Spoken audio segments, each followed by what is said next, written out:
Friends, आज की कहानी है सिसकती जिंदगी भाग 4। पिछले भाग में आपने पढ़ा अनुप्रिया को ठीक करने के लिए और उसकी ज़िंदगी में हुआ वो हादसा भुलाने के लिए उसको शिमला लेके जाता है। वहाँ उसकी मुलाकात एक लड़के से होती है। वह लड़का उसका कॉलेज का फ्रेंड था जो कि प्रिया से प्यार करता था। अनूप ने उसे अपने होटल में बुलाया और प्रिया के साथ जो हादसा हुआ था उसके बारे में भी बताया, लेकिन उसमें उसकी क्या भूमिका थी वह नहीं बताई। उसी दिन अनूप, विजय और प्रिया घूमने के लिए जाते हैं और अनूप प्रिया और विजय को अकेला छोड़कर कहीं चला जाता है और प्रिया विजय को अनूप के बारे में बताती है और जोर जोर से रोने लगती है। अब आगे।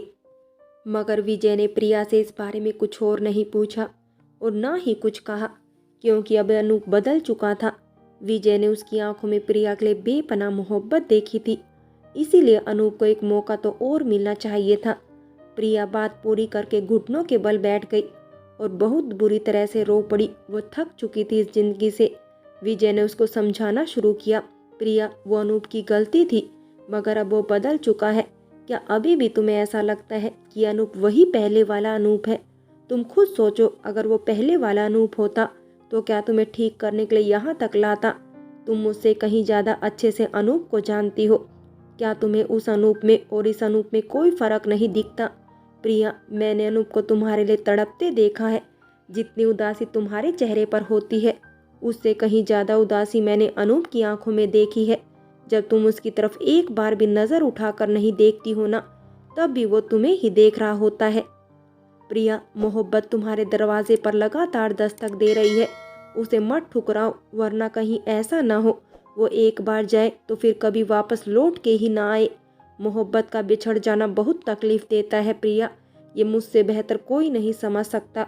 तुम ही बताओ, अनूप अगर तुम्हारी जिंदगी से चला जाए तो क्या रह पाओगी उसके बिना? तुमने भी तो कभी उसको चाहा था। प्रिया ने विजय की बात सुनकर पहली बार अपना दिल टटोला। शायद नहीं, उसके दिल से एक दबी दबी सी आवाज आई थी, प्रिया, अनूप भी तुम्हें प्यार करता है। तुम्हें खो देने के डर ने अनूप को कितना बदल दिया है। उसकी बस इतनी ही गलती थी कि वो अपनी माँ के लालच और बहकावे में आ गया। विजय प्रिया को चुप देखकर बोलता रहा। प्रिया के चेहरे के भाव तेजी से बदल रहे थे। गुस्सा कुछ नरमी में बदल चुका था। प्रिया, तुम्हारी खामोशी अनूप को पहले ही बहुत सता चुकी है, अब माफ कर दो उसे, विजय ने कहा। कैसे माफ कर दूं विजय उसे, कैसे? प्रिया ने कहा, मगर इस बार प्रिया के लहजे में नफरत या कड़वाहट नहीं थी। प्रिया कुछ नरम पड़ रही थी।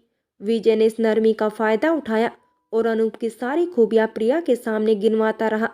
विजय समझ रहा था कि प्रिया के दिल में अभी भी अपने पति के लिए एक सॉफ्ट कॉर्नर है, बस उसका एहसास प्रिया को करवाना पड़ेगा। ये हिंदुस्तानी लड़कियां ऐसी होती हैं, पति उनके लिए उनका सब कुछ होता है, चाहे वो अपने पति की कितनी भी बुराइयां गिनवा ले, मगर दुनिया में सबसे ज्यादा प्यार अपने पति को ही करती हैं। प्रिया भी एक हिंदुस्तानी पत्नी थी, आखिर कैसे ना पिघलती।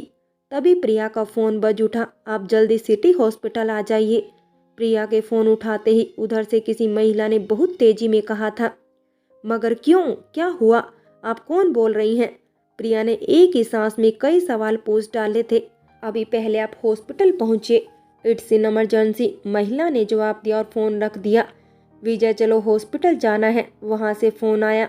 प्रिया तेजी से उठते हुए बोली। दोनों ने जल्दी से टैक्सी की और हॉस्पिटल की तरफ चल दिए। विजय और प्रिया टैक्सी में बैठकर हॉस्पिटल की तरफ चल पड़े। प्रिया कुछ परेशान दिख रही थी, हालांकि परेशान तो विजय भी था कि आखिर हुआ क्या है। इस तरह अचानक एक अनजान शहर में फोन आना और हॉस्पिटल बुलाया जाना उन दोनों को ही हैरान किए जा रहा था और कुछ डरावना भी था। मगर विजय ने अपनी परेशानी को छिपाते हुए प्रिया को सहज करने की कोशिश की। प्रिया, हो सकता है ये रॉन्ग नंबर हो, बस तुम परेशान मत हो, सब ठीक है, विजय ने प्रिया को संभालते हुए कहा। ईश्वर करे ये रॉन्ग नंबर ही हो, प्रिया ने हाथ जोड़कर कहा। विजय खुश भी था। आज पहली बार प्रिया एकदम नॉर्मल बर्ताव कर रही थी। शायद विजय की बातों का प्रिया के दिमाग पर अच्छा असर हुआ था। थोड़ी देर में हॉस्पिटल सामने था। विजय ने टैक्सी के पैसे चुकाए और दोनों रिसेप्शन की तरफ बढ़ चले। जी, हमें यहाँ से फ़ोन आया था, विजय ने रिसेप्शनिस्ट से पूछा। आपका नाम? रिसेप्शन पर बैठी महिला ने विजय से पूछा। जी, फ़ोन प्रिया के फ़ोन पर आया था, प्रिया सहगल, विजय ने बताया। ओ अच्छा प्रिया, ओके रुकिए, महिला ने कहा और सामने रखे कंप्यूटर के कीबोर्ड पर उंगलियां चलाने लगे। कुछ ही देर में उस महिला ने विजय से कहा, सेकंड फ्लोर पर आईसीयू है, आप वहां चले जाइए। आपके पेशेंट वहीं एडमिट है। क्या पेशेंट? कौन पेशेंट? आप साफ साफ बताइए, विजय ने परेशान होते हुए पूछा।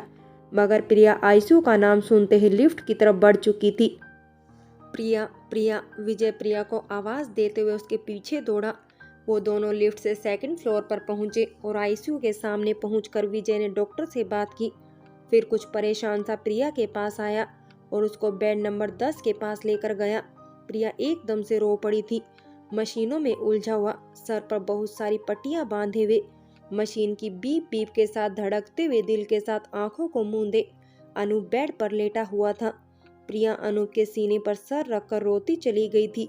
जी हाँ, अनूप, सही सुना आपने। असल में जब विजय प्रिया को अकेले लेकर पहाड़ों की तरफ चल पड़ा था, तब अनूप का दिल नहीं माना और वो कमरे में बोर भी हो रहा था। तभी वो उनके पीछे चला आया था। मगर उस वक्त प्रिया ने अनूप की सारी पुरानी बातें बताते हुए विजय से कहा था, मैं उससे नफरत करती हूँ। अनूप जानता तो पहले से ही था, शायद प्रिया उसे नफरत करती है। मगर जब उसने खुद प्रिया के मुंह से ये सुना और अपने शायद को यकीन में बदलते देखा, तो अनूप का दिल टूट गया। वो जैसे अपने आपे में ही ना रहा हो। और वो विजय के प्रिया को समझाने के बाद प्रिया के नरम लहजे को देखने से पहले ही वहां से चला गया और सड़क पर बेसुध सा चला जा रहा था।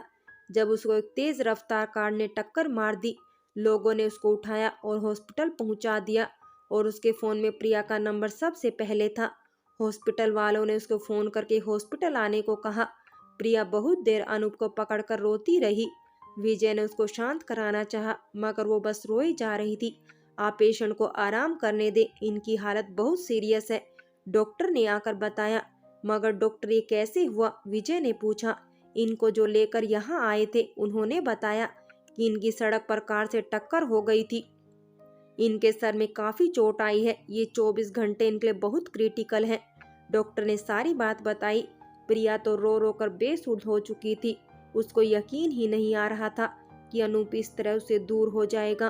वो बहुत डरी हुई थी, बार बार विजय से पूछती, अनूप को कुछ नहीं होगा ना, कुछ नहीं होगा ना उसे। विजय खुद भी परेशान था, मगर प्रिया को दिलासा देता, नहीं प्रिया, कुछ नहीं होगा तुम्हारे अनूप को। प्रिया को ये सुनकर कुछ तसल्ली तो मिलती, मगर इन 24 घंटों में कितनी ही बार अनूप की तबीयत बिगड़ी और डॉक्टर भागते हुए आते, कुछ मशीनें और लगाई और हटाई जाती, कुछ इंजेक्शन दिए जाते और अनूप फिर बेहोश हो जाता। प्रिया हर बार ऐसा होने पर ईश्वर से मन ही मन प्रार्थना करती, इस बार और बचा लो मेरे अनूप को। 20 घंटे बीत चुके हैं, अब अनूप की हालत कुछ स्थिर थी, मगर होश अभी भी नहीं आया था। डॉक्टर ने आकर उसको चेक किया और विजय से बोला, अब इनका होश में आना बहुत जरूरी है, वरना दिमाग पर लगी चोट की वजह से कोमा में जा सकते हैं, शायद उम्र भर के लिए कोमा में जा सकते हैं। प्रिया ने डॉक्टर की बात सुन ली थी तो उसने अनूप को पकड़ के रोना शुरू कर दिया। उठो अनूप, देखो तुम्हारी प्रिया तुम्हारे पास आई है। तुम यही चाहते थे ना कि मैं तुमसे बात करूं, पहले की तरह हंसूं मुस्कुराऊं। देखो मैं हंस रही हूँ, देखो ना अनूप। प्रिया ने आंखों में आंसू लेकर हंसते हुए कहा। मगर अनूप के शरीर में कोई हरकत नहीं हुई। विजय जो पर्दे के उस तरफ खड़ा होकर डॉक्टर से बात कर रहा था, उसने अंदर आकर प्रिया को बेतहाशा रोते देखा तो उसका हाथ पकड़कर उसे रूम से बाहर ले जाने के लिए उठाया। मगर तभी प्रिया का हाथ धीमे से अनूप ने पकड़ लिया।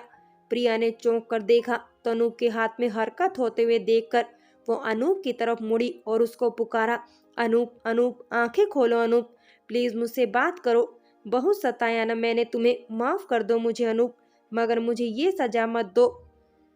अनूप की आंखें खुलती हैं, वो प्रिया की तरफ देखकर मुस्कुराता है और धीमे से प्रिया का नाम लेता है, प्रिया। विजय जो वहां खड़ा होकर सब देख रहा था, वो उन दोनों को कुछ देर के लिए अकेला छोड़ देता है। ये उनका वक्त था जो उन दोनों के लिए था, इसमें किसी तीसरे की जगह नहीं थी। अनूप ने अपने हाथ छोड़कर प्रिया से इशारों में माफी मांगनी चाही, मगर प्रिया ने उसका हाथ अपने हाथों में ले लिया और अपना सर नहीं में हिलाते हुए बोली, नहीं अनूप, ऐसा मत करो, तुमने जो किया था वो अनजाने में किया था, उसका एहसास मुझे विजय ने करवाया। उस रात तो तुम्हें पता ही नहीं था कि मैं माँ बनने वाली हूँ, अगर तुम्हें पता होता तो कभी तुम मेरे साथ ऐसा ना करते। ये कहते हुए प्रिया अनूप के गले से लग गई। अनूप ने भी प्रिया को अपनी बाहों के घेरे में ले लिया। गलतफहमियां और नाराजगियों के बादल छट चुके थे और आने वाली खूबसूरत जिंदगी उन दोनों को देखकर मुस्कुरा रही थी। प्रिया भी अनूप से गले लगकर बहुत सुकून महसूस कर रही थी। बस यही तो चाहिए था उसको भी। अनूप भी प्रिया को गले से लगाकर बहुत खुश था, क्योंकि यही तो उसको चाहिए था कि उसकी प्रिया उसे मिल गई। कुछ देर बाद विजय डॉक्टर को लेकर आया। डॉक्टर ने अनूप को देखा और विजय को अनूप की कंडीशन बताई। डॉक्टर ने एक सर्जरी करने को कहा। सर्जरी के बाद कुछ दिन में अनूप सही होने लगा था। असल में उसकी दवा डॉक्टर के पास नहीं, प्रिया के पास थी। प्रिया का प्यार। प्रिया फिर से एक बार अनूप का पहले की तरह ख्याल रखने लगी।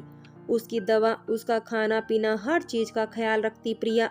अनूप को अब क्या चाहिए था, ये प्रिया को पहले से पता होता था।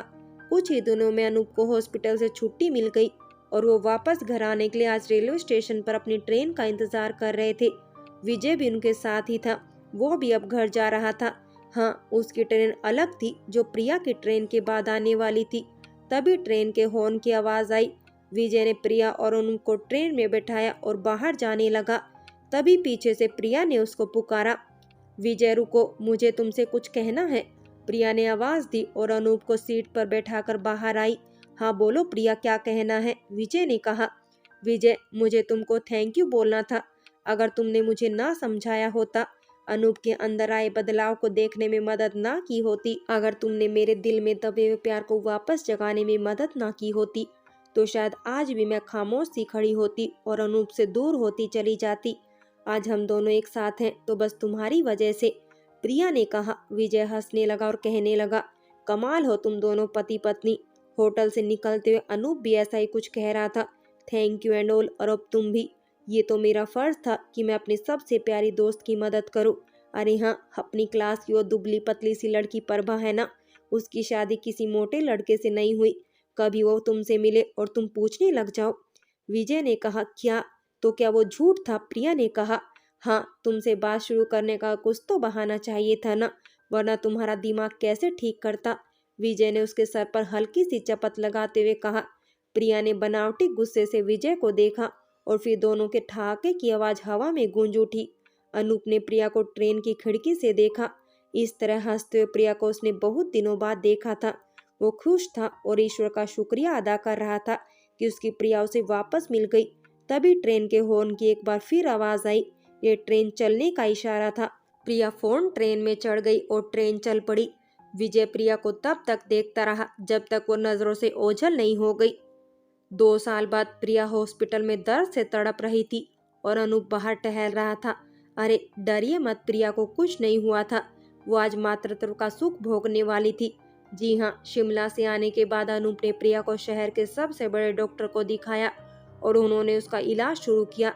1 साल के इलाज के बाद वो फिर से एक बार प्रेग्नेंट हुई और इस बार अनूप ने उसका खूब ख्याल रखा। उसके लिए दिन रात एक कर दिए थे। प्रिया की सबसे बड़ी खुशी थी माँ बनना। एक नन्ही सी जान उसको माँ कहकर पुकारे, ये इसकी ख्वाहिश थी। नर्स ने कुछ देर बाद एक नन्ही सी गुड़िया को अनूप की गोद में लाकर रखा। अनूप खुश था, बहुत खुश था।